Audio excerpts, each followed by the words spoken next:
When I got accepted to Cornell, I could not tell you where it was on the map, how to get there, or how to even get around that place. So that is what we're talking about today. Hi guys, it's Katie, and today we're talking about transportation at Cornell. This was my #1 question when I got here because everybody was like, Ithaca's in the middle of nowhere. So today we're going to unpack this in 2 parts. The first is how do you even get to Ithaca? And the second is how do you get around Ithaca when you're actually here as a student? Let's dive in. Okay, so first part, how do you get to Ithaca? Most people will get here by bus. From what I've noticed, New York City seems to be the biggest hub where a lot of people, especially if they live outside the Northeast region, will go to get to Cornell. So there are 3 buses that I'll talk about that go from New York City to Ithaca. The first one is my personal pick, but it's our bus. It's the cheapest, it's flexible, there's no rescheduling or cancellation fee. You just get credit which you can use on a future bus pass. Prices range from $25 to $60 depending on whether you go on a weekday or a weekend because they definitely price discriminate. The only trade-off I will say is the location spots. They're accessible but not the most convenient. So for example, the pickup and drop-off spot in Ithaca is downtown Ithaca. The second bus service though is Cornell's official bus service, which is C2C or campus to campus, and they are the most expensive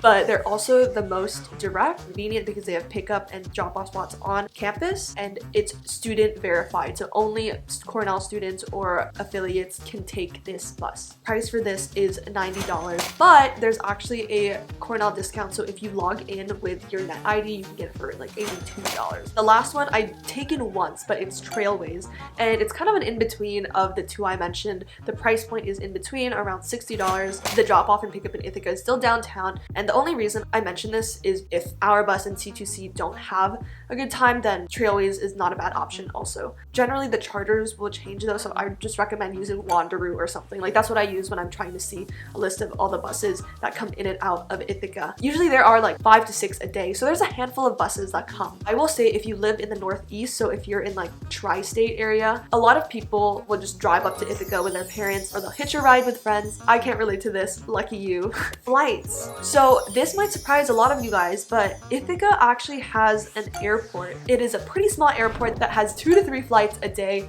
but they're actually very helpful because one of the flights is to Newark, very near New York City. So a lot of people will actually connect their flight from New York City to Ithaca Airport to get there directly. I would recommend just checking what flights they have going in and out of Ithaca because there is an airport and that could be a very helpful resource for you. There's also Syracuse Airport, which is an hour away from Ithaca, which has a lot more flights. They go to Chicago, Boston, Orlando, New York, and they go to like all 3 New York airports, so LaGuardia, JFK, and Newark. So a lot more options, but it is farther. The last thing I will add for flights is how do you actually get to the airport? So in the past, I've taken the taxi. I usually use Ithaca Taxi Dispatch, but there's also College Town Cab, and these are great because you can call in advance, reserve a taxi, be like, yo, I have a flight at 8 a.m. I need a taxi at 6 a.m. I think that has been very reliable for me. You could also Uber or Lyft, but again, I just prefer to have a guarantee schedule time. You can also ask friends to drive. I've done that in the past. You can also TCAT, so the bus service here at Cornell. But if you're going to Syracuse, you're probably better off Ubering, taxiing, or asking a friend to drive and then just paying them. Like I've been in group chats where I'll see people be like, yo, I need someone to drive me to Syracuse, pay you like $50, help a bro out. And there are a lot of people who bring their cars to Cornell, so it's actually more common than you think. The last thing to mention is another service called Student Agencies, which is a student-run company that organizes special charter buses to different cities in the Northeast over break. So over Thanksgiving break, for example, they'll have specific buses that go to New Jersey, Massachusetts, Pennsylvania, and Maryland. All of these are great prices and also great pickup spots because they're right on campus. Okay, part 2. How do you get around Ithaca? I'm so excited to talk about this because when I first came to Cornell, I was like, oh my gosh, everywhere is so far, like you can't get any, like you can't walk,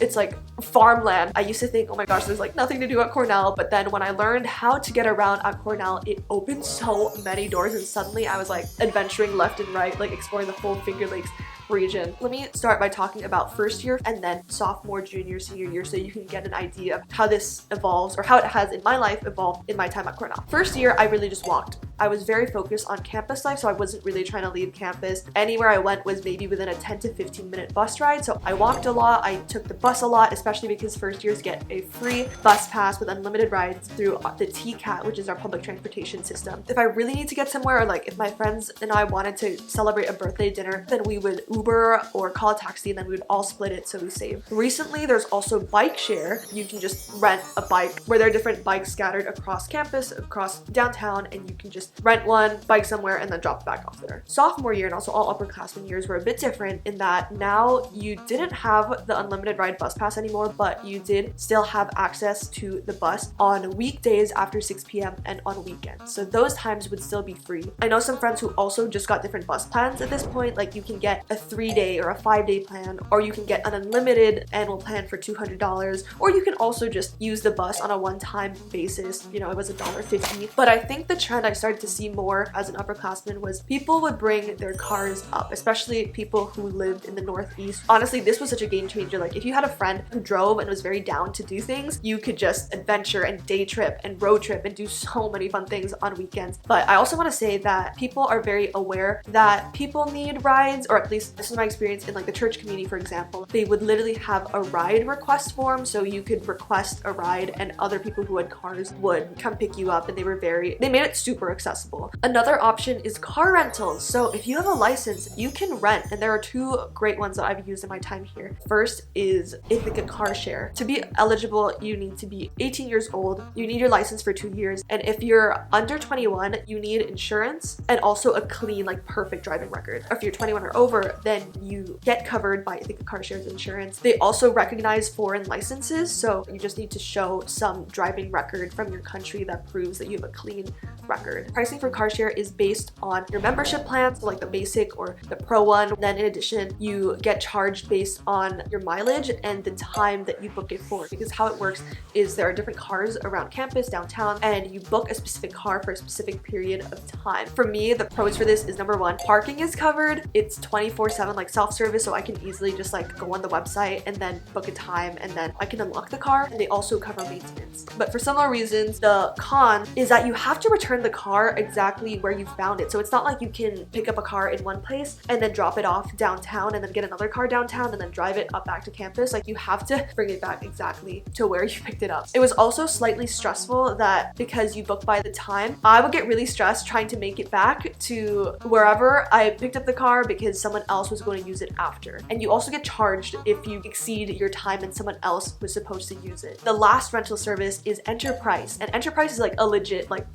one across the country, but I love this one. I think this is the best option if you're going for road trips, day trips, you're hosting friends over the weekend and you want to show them around. Like it's so much better because you have the whole car to yourself. It's unlimited mileage. There are nicer cars, more options. Also, Cornell has a student discount. You have to look this up, by the way. You can say like 30% student discount code if you look it up, like Cornell Enterprise discount. You can do the student leisure one, and on top of the discount, they also waive the young driver's fee, so people under 25 don't get charged extra, and also you can have unlimited drivers. So my friends and I, you know, our senior week, we did an overnight trip retreat, and we got to just add as many people as possible. You just had to show proof of a license, of a credit card, and for me, because I have a foreign license, I had to bring my passport. Pickup service is also included. Enterprise is kind of far from campus, like maybe 45-minute walk, so you can call them, they can pick you up at your place, and then you all go to Enterprise together, and then you get your car, and then you can drive off wherever you want. For reference, for me, booking the car for one day was originally $150, but with the discount, it went down to $100. Overall, I had a great experience, and I would totally recommend Enterprise if you are looking to do longer trips. And for car share, that's more if you want like a grocery trip or you want a short period of time and more spontaneous. The final thing I will say is if you are an international student or you have a foreign license that's not in English, you may want to get an international driver's permit, which helps translate your license into English so that it can be recognized by the states. That is the video. I hope this helped you get a better understanding of your options, because there really are a lot of ways to get around campus and have a really great time exploring things, adventuring. It's just, I think, a matter of knowing how to get around and also finding the right people who are down to do things. In future weeks, we'll talk about other aspects of my Cornell degree and college experience, including academics, housing, social life, etc., etc. So make sure you subscribe for that. And if you have any other suggestions, just comment it down below. I love reading and replying to your comments. And until then,